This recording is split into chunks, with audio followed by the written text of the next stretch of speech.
natin ang Diyos. Di ako mangangamba, di ako mababalisa. Kasama natin ang Diyos. Kasama natin ang Diyos. Di ako malulungkot, di ako matatakot.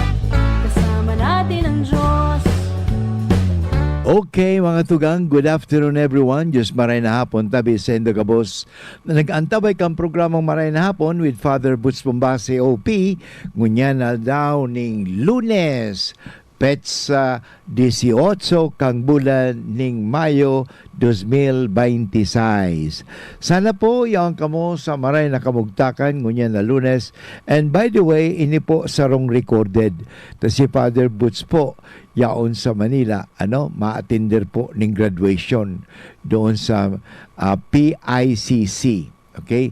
Philippine International Convention Center sa may Pasay po yan, So ayun mga tugang, sana kamo po ay nasa maray na kamugtakan. Sana dahil man tabi kamo mga pinagmamati-mati, na ang pangadji ni Father Butch, gabus man tabi kamong naginanyog kang programang maray na hapon, perming maugma, asin harayo sa disgrasya, harayo sa anumang mga kahirapan. Basta tandaan ta, sabi nga ni sa kanta, kasama-sama natin ang Diyos, kaiba-iba ta ang Diyos. Iyo mga tugang, kaya ginagabos, binabati ko, na good afternoon at nagpapasalamat po ako palagi pala kayong nakikinig, kasi sarong aldaw, may nanumpungan na naman ako, sabi sa Father, I am your avid listener. Tapos sabi, itong estudyante digdi sa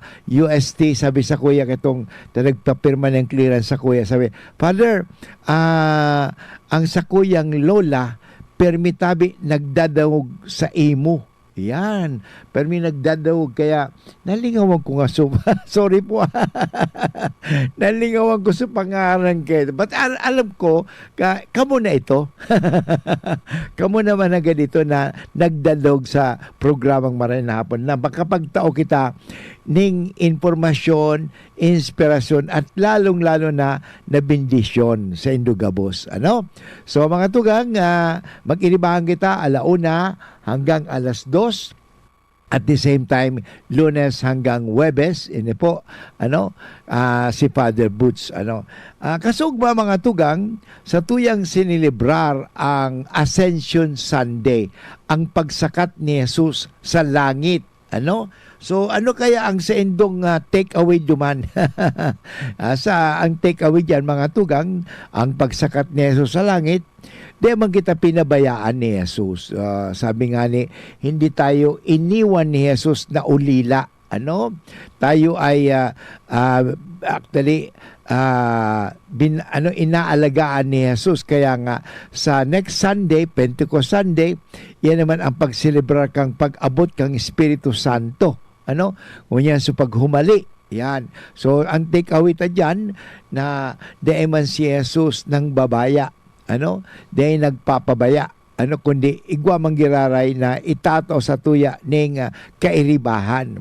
Kaya mahiling ta mga tugang, Diyos Ama, Diyos Anak, at Diyos Espiritu Santo. Yan naman. Pagkatapos sunod-sunod po yan, kasi Ascension Sunday, Pentecost Sunday, then yung apod gaan, Trinity Sunday. Yan. Kaya sana po nakapagsimba ka mo kaso hapon magayon mga tugang. So ang ebanghelyo kaso hapon kung sa tuwi sa nang babalikan mga tugang, magayon bagay ni pagirumdum sa tuya mga tugang iyan na kita man ay hinahalat ng Diyos duman sa langit. Sabi bagay duman sa ebanghelyo, ebanghelyo ni San Mateo kabanata 28, talata 16 hanggang 20, kung naaalala ninyo ito. Ito sinasabi di baga ni Kristo bago siya naghumali sa isang alagad, kasi kundi na sila kumpleto sa Judas na wala na, kaya 11 alagad na sila. Pumunta sila sa Galilea at sa bundok itinuro ni Jesus bago siya naghumali, at ito nga ang sinasabi niya, na bagamat may ilan sa inyo na nag-aalinglangan, may mga tao pa rin hanggang ngunyan talaga di ay gaano nagtutubod, pero sasabihin ko sa mga tugang ni dahil ka magtubod igwang Diyos, para sinasabi nga miski dahil ka magtubod na pag maglampaw ka sa 100, ito na lang kung 50th floor, pagbagsak mo pwede kang magadan. Miski na ka magtubod. Bako man sa pagtubod mo yan na yan, pero mga tugang na talaga ang katotohanan. Yan ang katotohanan, may Diyos mga tugang. Katotohanan, totoo naman talaga, totoo yan eh. Pag naglampaw ka, hali daw sa 50th floor or 100th floor, pagbagsak mo sa daga, pwede kang gadan. Yan. Miski na ka magtubod, matubod ka talaga ka. Yan. May nabalitaan na ba kayo na naglampaw sa 100th floor, pagbagsak digdiyo sa daga, o buhay manggiraray, dahil mga gadan baga, yan. Kaya may mga tugang, miski di ka nagtubod sa Diyos, may Diyos manggiraray. Sabi ko nga ni sa mga nagpapapirma sa kuya ng clearance, arog kayo ni, nakamumahali nagdi sa UST, pero tandaan nindo ini mga tugang na maghali man kamo sa UST, dahil nindo paglingawan na may Diyos na nagmamahal, because God is a faithful God.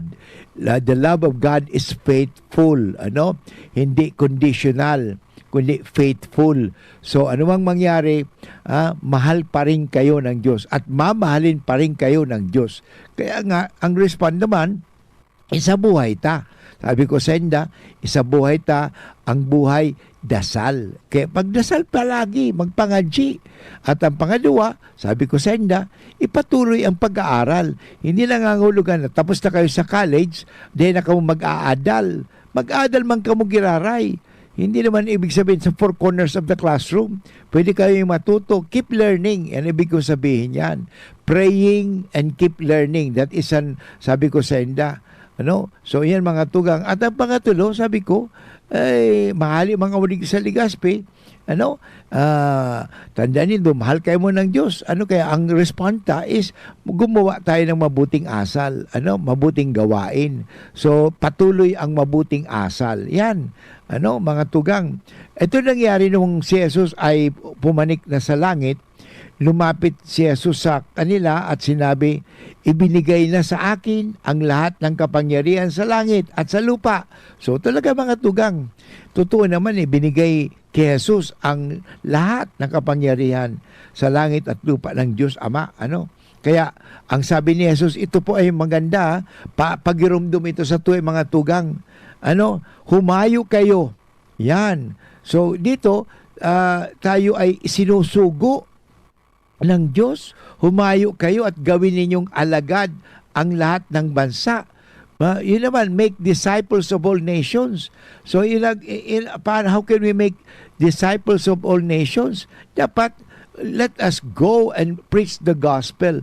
Alam mo nga, itong yung tinatawag na predicate evangelium, preach the good news. Maganda ito, So maganda po talagang pag-usapan yan. Nakita gabos mga tugang, isinusugo ng Diyos na tayo ay maging alagad ng Diyos, maging alagad ni Jesus. Pero paano tayo magiging alagad ni Jesus? At ang mga tao maging alagad ni Jesus din. Kasi sabi dito, gawin ninyong alagad ko ang lahat ng bansa. So in other words, let us Christianize the world. Yun. How? Siyempre, maging kabilang ka muna. Paano ka magiging Kristiyano? Sa binyag. Binyagan ninyo sa ngalan ng Ama at ng Anak at ng Espiritu Santo. At ito po, napakaganda po ito turuan, sumunod sa lahat ng ipinag-utos ko sa inyo. Kaya nga turuan natin na makasunod, magtubod, sa Diyos. Sumunod talaga. Lahat ng ipinag-utos ko sa inyo. Ano ang lahat ng pinag-utos ni Kristo? Sabi nga ni Kristo, people may know that you are my followers if you have love for one another. Kaya nga, mahalaga mga tugang ini na ipadagos ta ituro natin ang utos ni Kristo, ang utos na magmahal. At sabi nga nito sa Ebanghelyo kahapon, tandaan ninyo, ako'y laging kasama ninyo hanggang sa katapusan ng sanlibutan. In other words, hindi niya tayo pababayaan. Kaya malinaw ang habilin ni Jesus sa kanyang mga alagad bago siya umakyat sa langit. Maliwanag ini mga tugang, paghirumdum sa tuya, humayo kayo, gawin niyong alagad ang lahat ng mga bansa. Yan. Ito ang dakilang, sabi nga, the great evangelization. Dakilang tawag ng evangelization, isang tawag na hindi lamang sa mga pare o mga religyoso o mga madre, kundi sa lahat ng binyagang Katoliko. Kaya kung ikaw ay binyagan, dapat tayo ay maging alagad ni Kristo sa pamagitan ng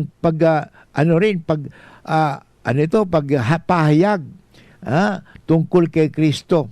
O sa pamamagitan ng ating binyag, mga tugang, tinanggap natin ang 3 misyon ni Kristo.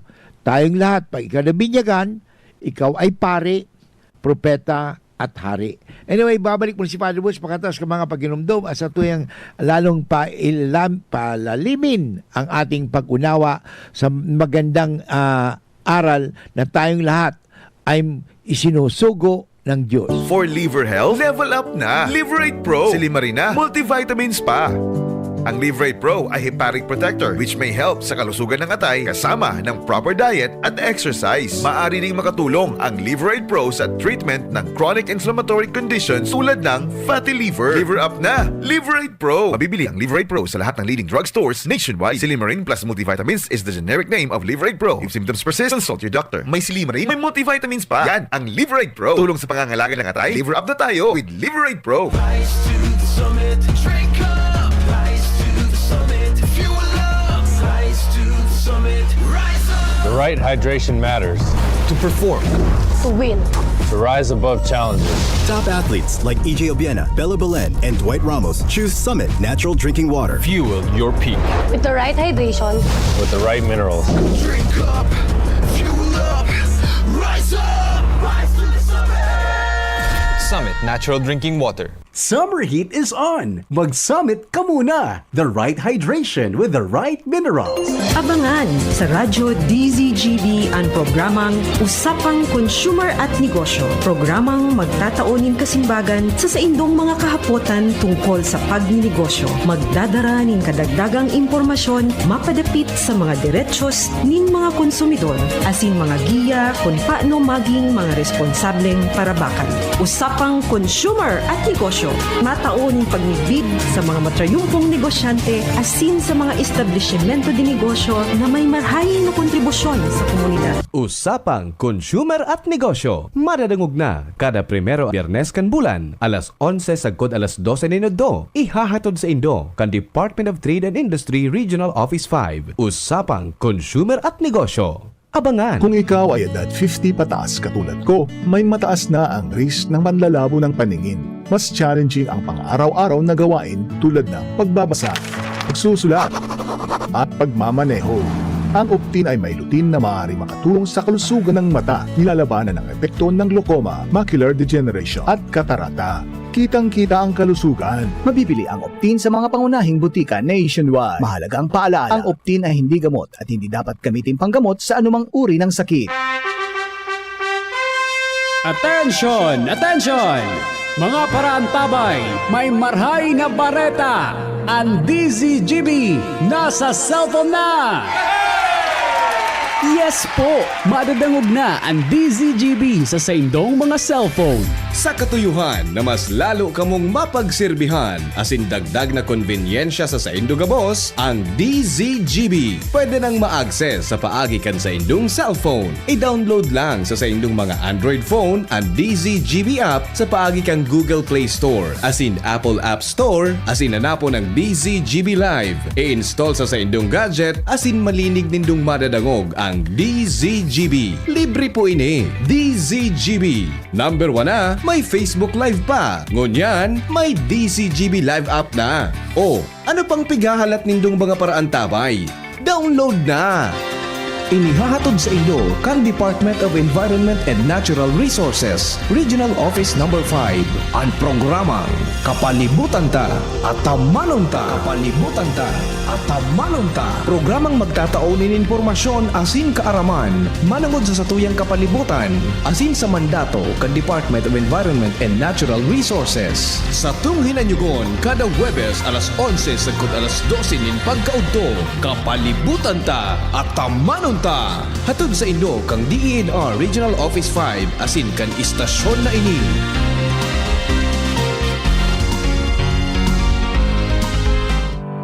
Pag acidic ka, magkakasakit ka. Paano mo malalaman na ikaw ay taong acidic? Madaling mapagod at manghina, sakitin. Maraming aray sa katawan, organ failure. Madalas magkaroon ng mga infection, virus, bacteria, fungus, parasites, cancer cells mabubuhay sa iyong katawan dahil ikaw ay acidic. Address your acidity, you will address your ailment. HCI Power Trio, CMD, CPF at Cell Bio Juice. Kontra-acidic, iwas sakit, pampalakas, pampasigla, pampalusog, pampagana, pampaganda, pampagwapo, pampatalino, pampahaba ng buhay.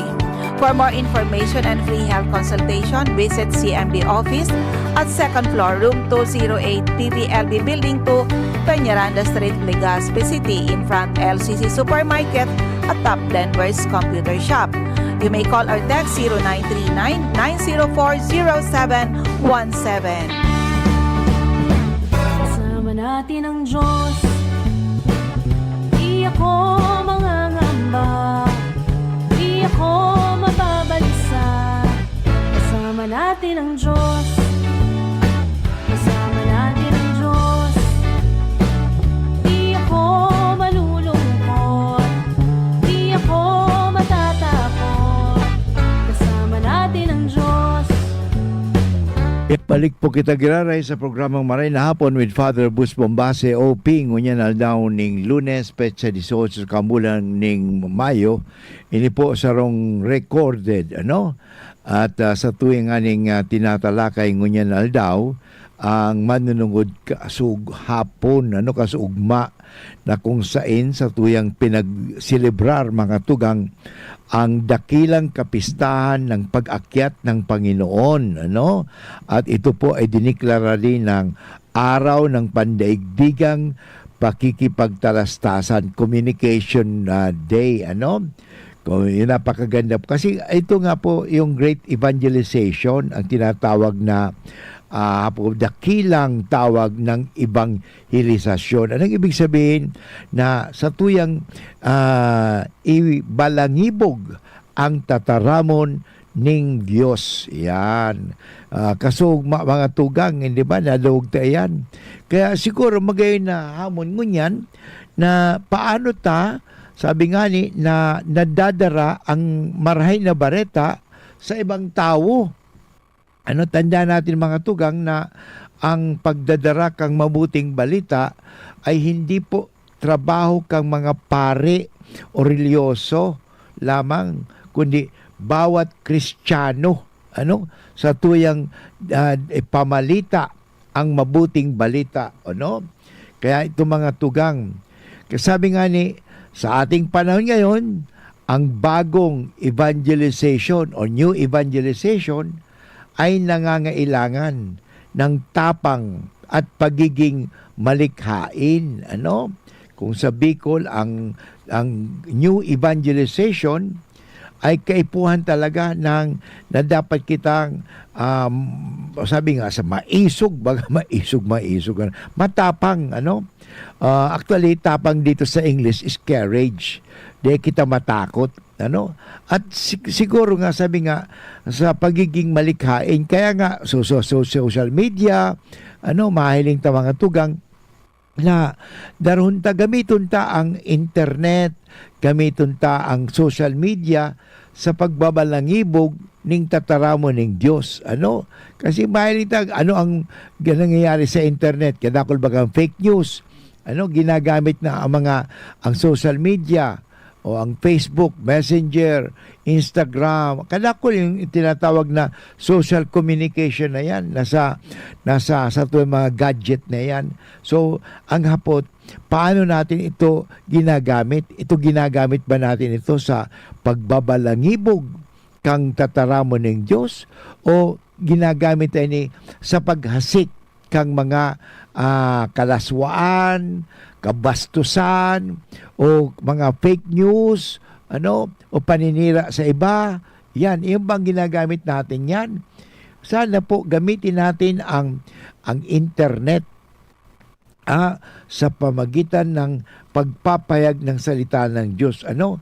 Hindi sapat ang manatili lamang sa loob ng ating mga simbahan.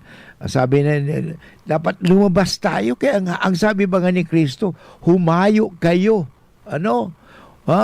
Humayo kayo. Yan. In other words, sinusugo kita gabos. Na yung po mga tugang, hindi sapat ang manatili lamang sa loob ng ating simbahan. Kinakailangan natin lumabas. Yan. Importante mga tugang, dapat di tayo maging Katoliko, hindi sa loob ng simbahan lamang. Tayo nagiging Katoliko, kahit sa labas ng simbahan, sa negosyo, sa politika, sa anumang gawain. Kasi minsan, isinasantabi kasi natin, ang pagiging Katoliko natin. Hindi kailangan mga tugang, tayo ay lumabas, lumapit at magsalita. Lalo na sa mga lugar kung saan tila nanlalamig na ang pananampalataya. May mga tao na wala na, ayaw na talaga. Noong isang araw, pumunta ako sa isang classroom, sabi kang estudyante, Father, hindi ako naniniwala na may Diyos. Hindi daw siya naniniwala. Sabi ko, kung hindi ka naniniwala sa Diyos, hindi ka rin ba naniniwala na buhay ka? Bakit? Sino nagbigay ng buhay sa iyo? Sino ba? O nanay mo? Sino nagbigay ng buhay ng nanay mo? Lola mo? O sino nagbigay ng buhay ng lola mo?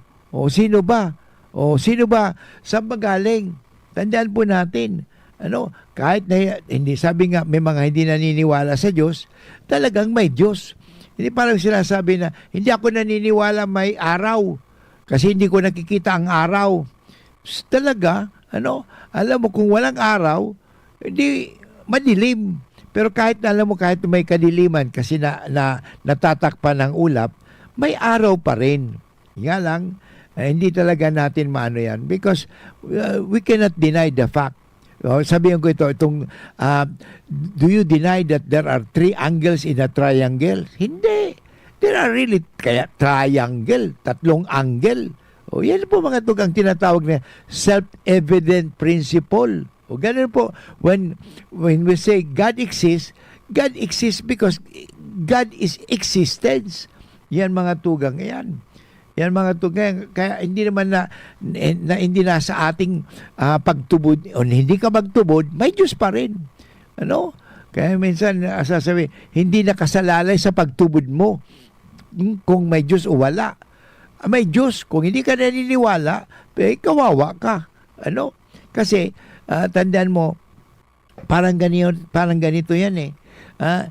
Sabi, Father, hindi pa ako maniniwala na ulitin ko yung kaninang example ko kanina, hindi ba? Hindi ako maniniwala na pag ang tao tumalon sa 50th floor, 100th floor, hindi ako maniniwala na ang taong yan, na pag bumagsak, buhay. Di ba? Hindi ka maniniwala. Pero maniniwala ka, sasabihin ko sa iyo. Kahit hindi ka maniwala o maniwala ka, sasabihin ko sa iyo, pag ang tao tumalon sa 50th floor, sa ayaw mo o hindi ka maniwala, pag bumagsak yan sa lupa, patay. Ganun ba? Sige, subukan mo. Subukan mo nga, parang maniwala ka. Yan ba? Ganun ba yon? Susubukan mo. Hindi ako pwede maniniwala na patay ang babagsak sa 54. Sige, ikaw mismo magsubok. Pag bumagsak ka, bibigyan na lang kitang kabaong at paano lang kita. Bibindisyon na lang kita. Kaya sa ayaw mo sa maniwala, ang totoo ay totoo. Hindi naman pwedeng dahil sa iyo. tandaan natin, it does not depend on us. Okay? Truth does not depend on us. Ano? For sinabi mong hindi na. No. Tandaan natin, there is an objectivity. Ano? Tandaan yan. Yung problema sa atin, ganun yun eh. Ano? Kaya yung mga nanglalamig na sa pananampalataya, yung kinakailangan natin silang puntahan. Ano? Kaya isa sa mga pinakamalakas na larangan ng misyon, ito pong social media. Kaya nga, gamitin po natin ang social media, yung internet. Gamitin po natin yan. Kasi ang mundong puno ng, ngayon, ang puno ng ingay, ng maling impormasyon. Tandaan po natin na dapat ang mga gadget na yan, ang internet, telepono, cellphone, ayan, mga gadget na yan, ay kasangkapan po yan sa pagpapalaganap ng katotohanan. Pero nangyari, fake news, ang lumalaganap. At hindi lang fake news, pang-scam pa. May mga taong ginagamit ang cellphone parang mag-scam, mandaya, manloko ng tao. O isa pa yan. Kaya sana itong information natin, we are in information technology ngayon, ginagamit sa maling impormasyon o sa immoralidad. Ganun po yan. At makamundong pananawagan ay nangangailangan ng tinig ng katotohanan. Ito talaga ang panawagan natin ngayon. Kaya mag-ingat po tayo sa mga pagpupost-post natin. Kaya mas maganda i-post natin ang kabutihan. I-post natin ang kabutihan.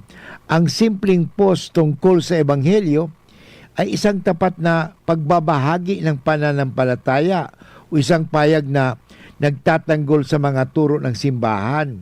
Marami po at maaring maging kasangkapan upang mahipo ang puso ng iba. Maganda po ito Ako'y natutuwa kasi marami mga Bible Christians na talagang ginagamit nila ang social media sa pagpapahayag ng mabuting balita. Tayo mga Katoliko, ginagamit pa rin natin. Mabuti pa yung mga born again ginagamit talaga nila ang social media sa pagpapahayag ng mabuting balita. Ginagamit ang di ba? Marami. Kaya gamitin din natin ang social media sa katikismo. Anyway, babalik po si Father Woods pagkatapos sa mga paalala. Ang oras tabi ko niyan is 30 minutes after 1 o'clock. An oras hatod sa Indokang. Beat the heat with Summit Water. The right hydration with the right minerals. Plemex for kids. Mommies, agapan agad ang ubo at plemang nakabara.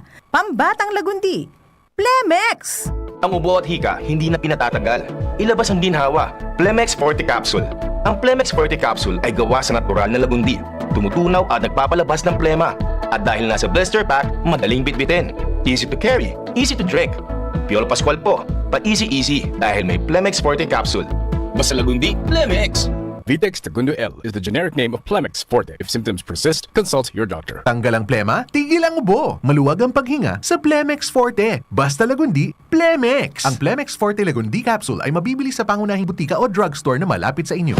Agamigos, agamigas, may nagbabalik. Programa sa radyong pangsiyensya, pangteknolohiya at para sa masa. Muling iere. Diskusyon nasa DZGB na. Mas malawak, mas espesyal, mas makabago. Science good news just for you. Diskusyon Season 2. Kompletong sigurado.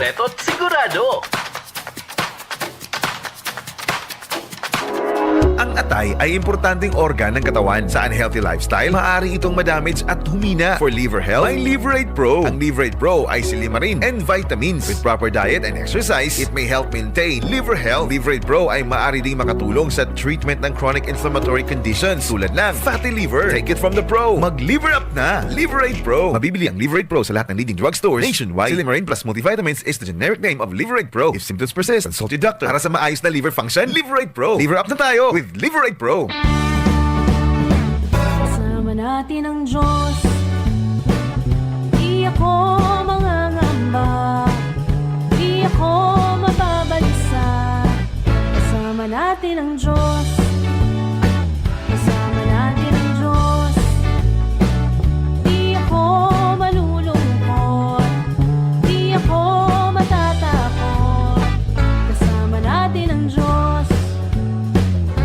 Kaya po kita giraray sa programang Maray na Hapon with Father Butch Bombase, OP. At tayo po ay nasa ikatong bahagi na ng ating programa ng Maray na Hapon. At sa tuyang nga tinatalakay ang tungkol kahapon, yung pag-akyat ni Jesus sa langit. At ito nga pinag-usapan natin lalo na sa mass media. Yung paggamit talaga ng internet, gamitin po natin ito maging kasangkapan natin sa pagpapahayag ng mabuting balita, lalo sa pangangailangan po ito sa pagpapahayag ng katotohanan. Yan mga tugang, napakahalaga po yun. Ngunit ang misyon na ito ay hindi lamang madaling gawin, napakahirap po ito, Madalas nga ang mundo ay salungat sa katuruan ni Kristo. Talagang baliktad, at makakatanggap pa tayo ng pangungutya. Halimbawa, nag-post ka ng something good about the Bible, about the story of God. Minsan ikaw ay makakaranas pang pangungutya, panghusga, at minsan pagtanggi mula mismo sa ating pamilya, sa ating mga kababayan o kapapanampalataya. Minsan alala ko mga tugang ito nangyari nung ako'y parish priest sa UST sa Manawag. So yung sasakyan namin na ginagamit namin sa evangelization, nilagyan ko pong scriptural passage. Naku, sa akalan sabi niya, protestante ba kayo? Hindi ibig sabihin mga tugang na pag may biblical passage yan, protestante. Yan ang problema Katoliko po ang narinig ko na sabihan yan.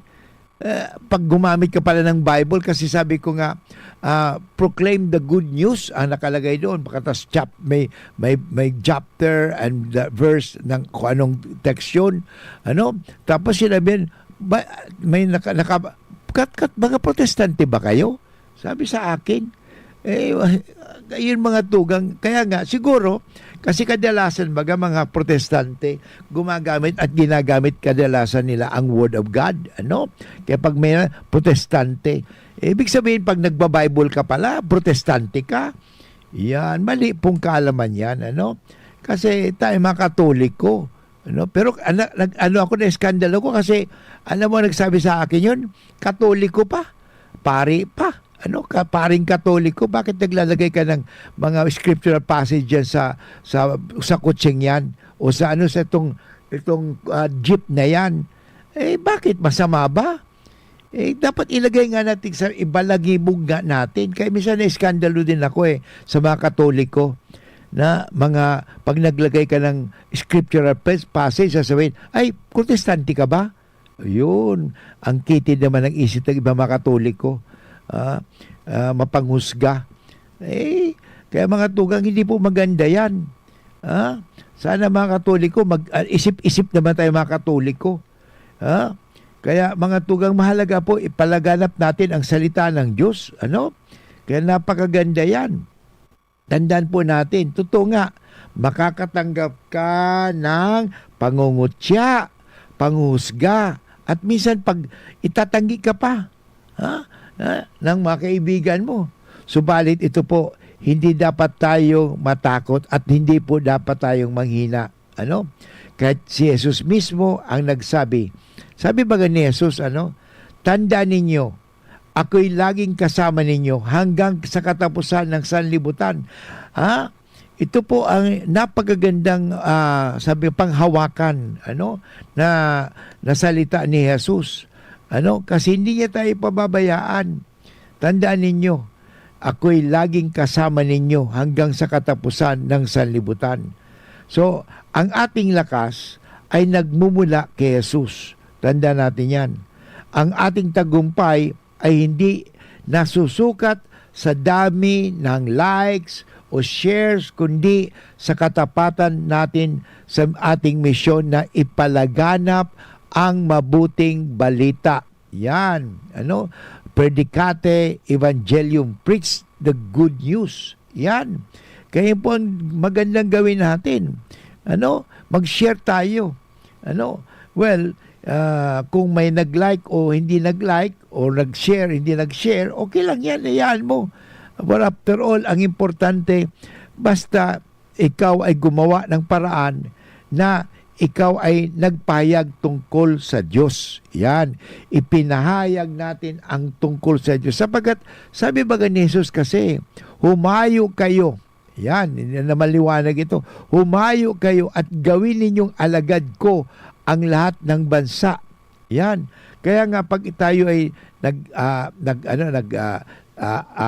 nagpapahayag tungkol sa mga salita ni Jesus, ito po ang mangyayari. Ginagawa nating alagad ang lahat ng bansa. Yun. Kung nabalitaan ko yung mga kapatid natin na Muslim, sabi nila, we have to Islamize the world. Gawin natin Muslim ang lahat ng mga tao dito sa mundo. Yan ang sabi ng mga nakinarinig ko dun sa isang kaibigan kong Muslim eh. Well, siyempre ginagalang ko rin siya kasi, ibang pananampalataya niya, pero ginagalang ko. Pero hindi ko naman nilabanan siya na, ganun ba? Di mag-aaway tayo niyan. Hindi naman dapat pag-awayan eh. Ang pananampalataya ay igalang. Ganun pagtubod niya. Pero alam mo, importante, maliwanagan. Kasi ang trabaho natin, mga Kristiyano, we have to Christianize the world. Okay? Yung magkasabi ni Kristo gawin ninyong lahat, na alagad ko ang lahat ng bansa. Paano? Sa pamagitan ng pagtuturo ng mga utos ni Kristo. Anong utos ni Kristo? Magmahalan. Kaya ang utos ni Kristo, magmahalan tayo, mahalin natin. Kaya sabi nga, pray for those who persecute you. Yan. Pagdasal natin sila. Maganda po ito, Kaya sana po mga tugang, ipagpatuloy natin. Bagamat tayo nakakaranas ng panghusga, pangungutya, ipagpatuloy po natin. At sapagkat ito po ang pangako ni Jesus. Ako'y kasama ninyo. Tandaan ninyo, ako'y laging kasama ninyo hanggang sa katapusan ng sanlibutan. Yan. Yan ang pangako ni Jesus. Kaya huwag tayong bibitaw. So, ito po, ano po yung tinatawag na new evangelization or bagong pag-iibanghelyo?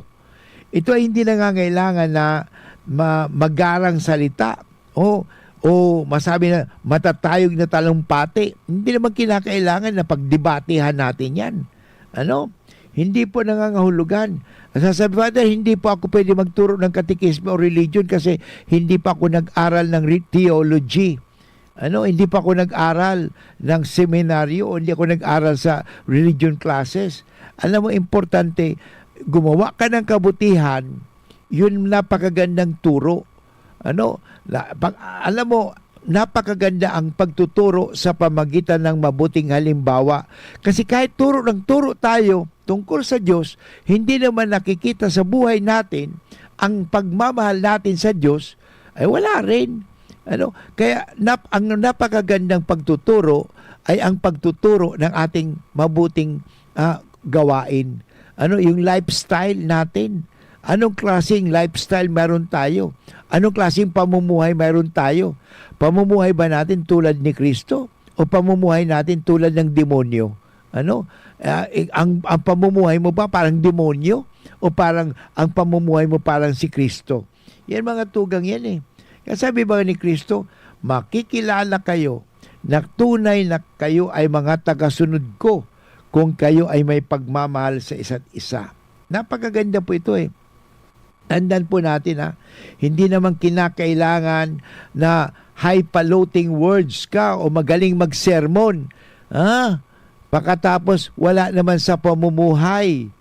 Alam mo, kahit magaling ka magtalumpate, magaling ka magdebate, pero hindi ka naman nakikita nagpapatawad, hindi ka naman nakikita mapagmahal, maalaga, masikaso, yung tinatawag nating taong gawa, wala rin. Kasi alam mo, ang the best witnessing is actually by our Christian living. Christian living. Hindi simply yung ating mga talino. dapat nakikita nila. Tingnan natin how were the first Christians were converted, not so much because of doctrine, not so much because of their intelligence or preaching, but because of their love for one another. Sabi, tingnan mo mga Katolikong yan, how they love one another. Yun. So they were attracted not so much because of dogma, not so much because of doctrine, or not so much because of teachings, but they were attracted because the way of life. Yun ang mahalaga, way of life. Anyway, babalik po si Father Butch pagkatapos kan mga pagiromdom. Ngunya na taong 2026, bagong programa, bagong sigla para sa kaaraman, kabuhayan asin komunidad. Uni na ang programang pang-edukasyon asin pangkabuhayan hatod sa Indo kan Bicol University Extension Management Division an sa Indong katuwang sa pag-uswag kan kaaraman, kabuhayan asin komunidad. Sa programang ini, mas pinarani ang serbisyong gobyerno sa namamanuaan sa gabay sa marhay na paggogobyerno. Mas pinahiwas ang pagkuha sa yamang dagat sa Buhay Dagat, Fisheries and Aquatic Resources Hour. Bago man ang mga segment ang madadagdag, nin mas modernong diskusyon asin kaaraman. An Gabay Isip sa Impapawid para sa kalusugang pangkaisipan. Asin ang usapang kapayapaan para sa pangkinaba na issue asin sa papel kan namamanuaan sa pagsulong nin katrangkilohan. Sa pangingenot kan sa inyong host, Professor Edgar Barameda asin Professor Seth De Matera. Makakanangog kamo nin malinaw na impormasyon, makabuluhang diskusyon asin inspirasyon para sa komunidad. Ini ang programang pang-edukasyon at pangkabuhayan. Madadangog kada Miyerkules alas 11 hasta alas 12 minuto. Live sa DZGB 729 kHz. Udok sa paglingkod para sa sambayanang albayano. Tuhod, siko, baywang, aray! Paglaging pasan ang sakit sa kasukasuan, sign na yan ng arthritis o joint deterioration. Karaniwan kapag nagkakaedad na, kailangan ng tibay at ginhawang makakapitan. Kaya ng artrisin yan. May undenatured type 2 collagen at methylsulfonyl methane na maaaring makatulong protektahan ang kalusugan ng kasukasuan. Make the right move. Uminom ng artrisin araw-araw. Mabibili ang artrisin sa mga leading drugstores nationwide. Mahalagang paalala, ang artrisin ay hindi gamot at hindi maaaring gamitin panggamot sa anumang uri ng sakit. Hay nako, ang cute talaga ng pamangkin ko. Mana sa titang nurse na maganda. 9 months na itong pamangkin ko. Dapat mabakunahan na ito ng MMR para sa ligdas, beke at German measles. At meron pang IPV2 na dagdag proteksyon para sa polio. Kayo ha, kumpletuhin ang bakuna para siguradong lumaki ng malusog si baby. Tandaan, wais pagkumpleto ang bakuna ni baby at ang wais ay laging ligtas. Paalala mula sa DOH Bicol Center for Health Development. Attention! Attention! Mga parantabay, may marhay na bareta! Ang DZGB nasa cellphone na! Yes po! Madadangog na ang DZGB sa saindong mga cellphone. Sa katuyuhan na mas lalo kamong mapagserbihan asin dagdag na konbinyensya sa saindo gabos, ang DZGB pwede nang ma-access sa paagi kan sa indong cellphone. I-download lang sa saindong mga Android phone ang DZGB app sa paagi kang Google Play Store asin Apple App Store asin hanapo ng DZGB Live. I-install sa saindong gadget asin malinig nindong madadangog ang DZGB. Libre po ini. DZGB. Number 1 na, may Facebook Live pa. Ngunyan, may DZGB Live app na. O, ano pang pighahalat nindong mga paraan tabay? Download na!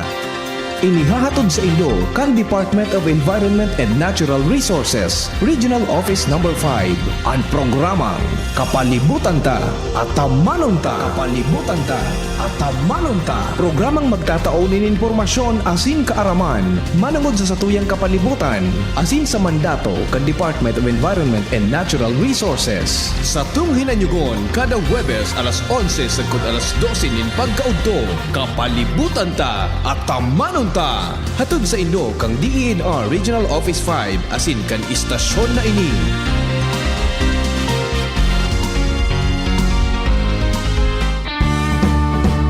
Kasama natin ang Diyos. Di ako mangangamba, di ako mababalisa. Kasama natin ang Diyos.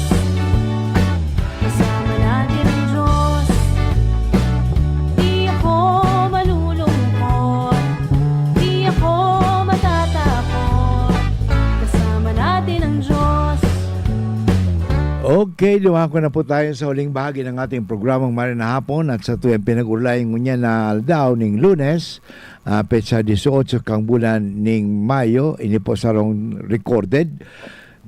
Ang kasugma na ebanghelyo, lalo na ang dakilang sabi nga na the Great Commissioning, sa English po yan, ang pagsugo sa Diyos na ipahayag ang mabuting balita ng Diyos. Yan, napakaganda po yan, sa paraan lalo na sa technology, So sabi ko nga sa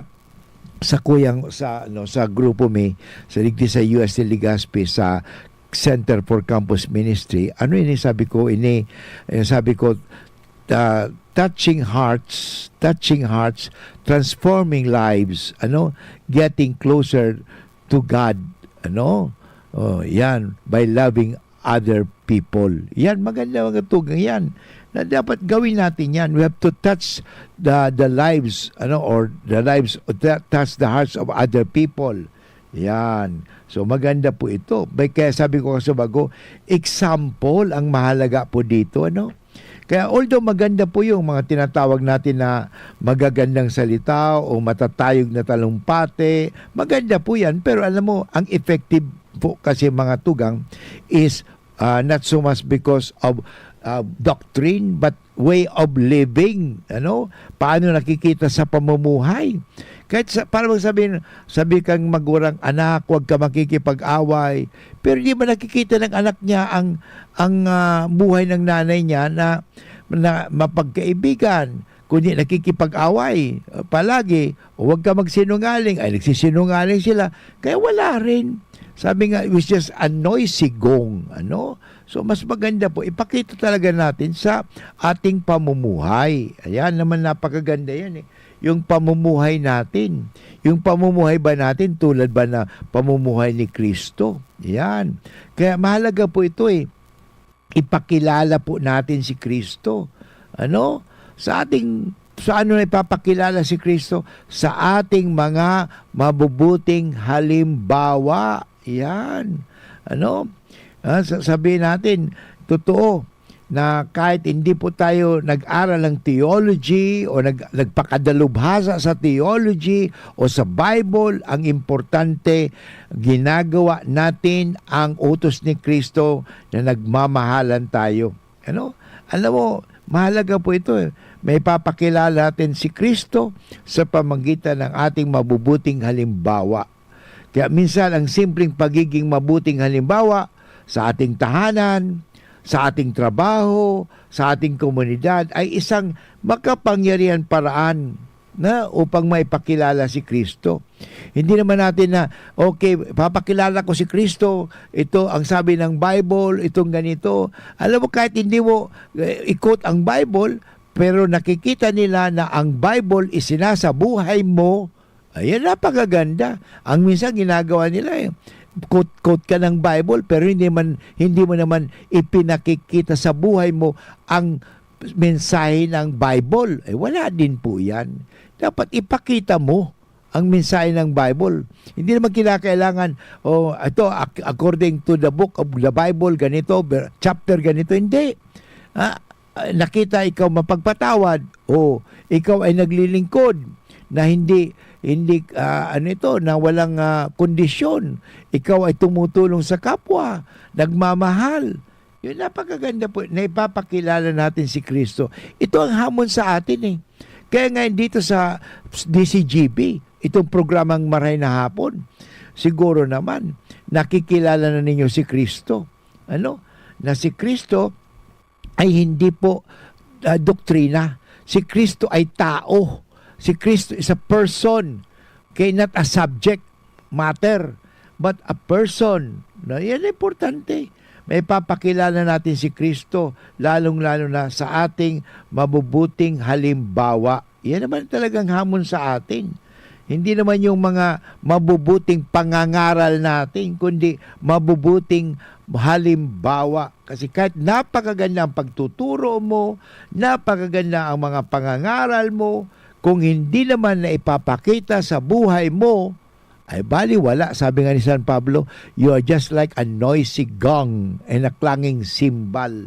Ano? Sabi ba ni Kristo, if I have everything but if I do not have love, yan, wala din.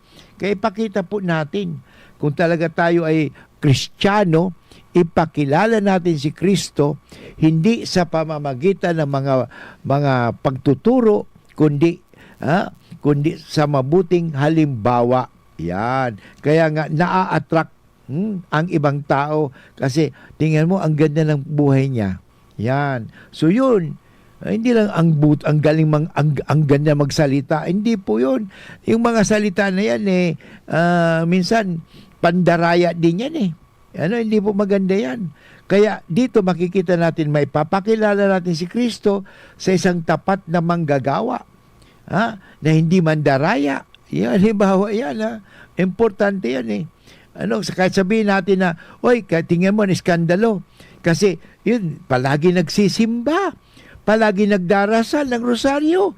Pero pagdating sa bahay, sigaw dito, sigaw doon, mura dito, mura doon.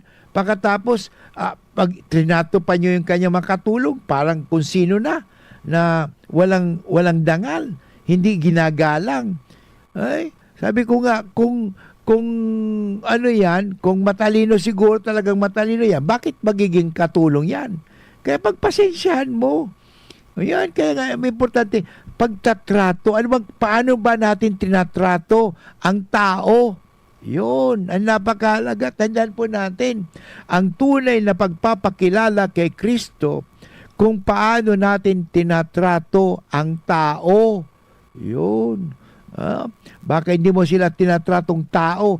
Mas alam mo, mas mabait ka pa sa pusa mo, sa aso mo. Pero doon sa katulong mo, hindi ka mabait. Hindi ka mabait sa mga gwardiya mo. Yan importante, maging mabait. Kung kaninong tao yan. Yan ang tunay na pagpapakilala kay Kristo. Kung paano natin itinatrato ang bawat tao na may pagmamalasakit, may pagmamahal, pag-unawa, pagpapatawad. Yan mga tugang, itong hamon sa atin sa araw na ito. Na tayo maging tapat na manggagawa, hindi mandaraya. O sa politika na lang, tingnan natin sa politika. Sana tayo mga magulang ay hindi lang nagtuturo ng dasal sa ating mga anak, kundi ipinakikita natin sa ating mga anak ang mabuting asal. Kung isang estudyante ka, ikaw ba, estudyante ka, tumatayo ka ba sa tama? O pinababayaan mo lang? Lahat ito ay anyo ng bagong pag-ebanghelyo, new evangelization. Dapat ay manindigan sa katotohanan, hindi dahil sa kapopularity o dahil sa kayamanan o sa katanyagan, kundi sa katotohanan. Yan ba yung mga hamon sa atin bilang estudyante? Bilang mga leader ng simbahan, ito po ba, tumatayo po ba tayo sa katarungan? Yan, sa panahong ito, sa politika natin. O ano ba nangyayari? Ang gulo-gulo. Kasi nga, ano ba ang nangyayari? Sabi nga, may pinag-aralan man, pero walang ugali. You may be learned but not cultured. Yan ang problema sa atin. May pinag-aralan, pero walang ugali. Tama ba yan? May papakilala mo ba si Kristo sa pamagitan ng mabuting sa iyong mga masasamang pag-uugali? Hindi. Baka may skandalo pa, kaya ayaw ko maniwala kay Kristo, ayaw ko maniwala sa Diyos. Bakit? Yung mga tao nga naniniwala sa Diyos, pero tingnan mong buhay. Yun ang problema sa atin. Sana po pakinggan natin ang mabuting balita. Bagi tayong daan ng mabuting balita. Kaya bilang mga alagad ni Kristo, may mahalagang papel tayo sa pagpapalaganap ng mabuting balita, ng Ebanghelyo. Ang ating pananampalataya ay hindi dapat manatili lamang sa loob ng simbahan o sa ating puso, kundi dapat ito makita sa ating mga gawain, sa ating pamumuhay. Napakahalaga po yan. Sa mundong naghahanap ng pag-asa, Sana po tayo ay maging liwanag ng katotohanan sa mundong ito ng maingay kasi dahil kasinungalingan pinaira ng kasinungaling, dapat maging tinig tayo ng ebanghelyo. So ito ang tungkulin natin. Ito rin po ang mission natin, ating pagtugon sa tawag ng Panginoon na sinabi, humayo kayo ng may tapang at pananampalataya sapagat ang Diyos mismo ang ating patnubay at kalakasan at hindi niya tayo pababayaan. But anyway, inabot na naman tayo ng oras ng pamamaram. Sana po ako nakapagbigay sa inyo ng inspirasyon, informasyon, asin bendisyon. Ito po muli si Father Bus Bombase opening sabing, God bless everyone. Ipagpatuloy natin na ipakilala si Kristo sa pamamagitan natin mabuting mga halimbawa at ugali. Thank you. Bye-bye.